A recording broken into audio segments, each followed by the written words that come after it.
So as you mentioned in your main podcast, you started a cybersecurity program at a university.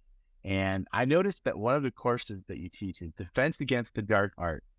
Talk to me about that. I'm super interested. Well, I mean, first up, Harry Potter are just great books. They're super fun. And it all started because before I went back into industry, I led the graduate information security program at the University of Colorado.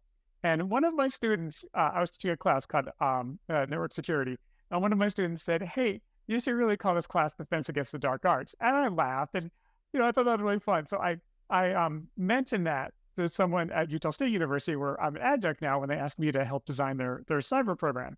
And yeah, let's call it that. Why not?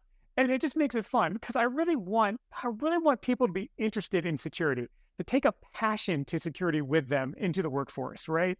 So this is the first course you take when you enter the cybersecurity program that's cyber specific, right? You take some computer science courses before them, but then you get in, and this is your first cyber specific course.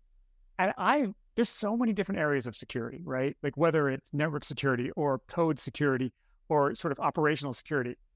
I want to give you the skills and the opportunity to learn where you like security and to dig in, right? If I have a student who super loves gaming, let's figure out how to make some game security. If I have a student who, like, I always bring up IoT devices because I think like ESP32s and so they're super fun to play with. Like, can they make a really cool project out of that?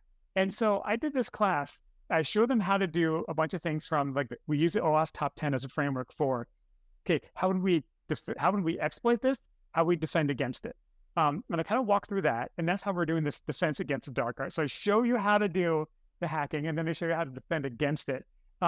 And there is a book, I think called Building a Practical Information Security Program by Jason Andres, that I use as my book for the course. And we kind of follow along with that, so you can read about it. And we bring in real life examples. And that's the whole, the whole fun of it is to see that excitement in students' faces when you're saying, like, it'd be so boring I remember some of the courses I had, and you're just learning about, like, you're learning about, like, the different types of bits, 8-bit, 60-bit, 32-bit. You're like, oh, cool.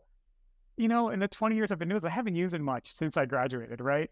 So I went to some stuff they can do that's super fun. And so that's the course. And hopefully other people are doing that in the programs that they're teaching. And, if you're a cyber person and you've got the opportunity to join a hackathon and to get engaged with the student, do it. If you're at a company and you can, reach out to do a guest talk or guest lecture, students just love it. And we can build that next generation of really good cybersecurity defenders. Man, I almost wish we should do Skynet 101, the basics of artificial intelligence. I love it. And it is coming up. Isn't it August 27th that Skynet became self-aware? I think it's something like that. Something near, right? Yep. So timely. So awesome. Joe, thank you so much. Thank you.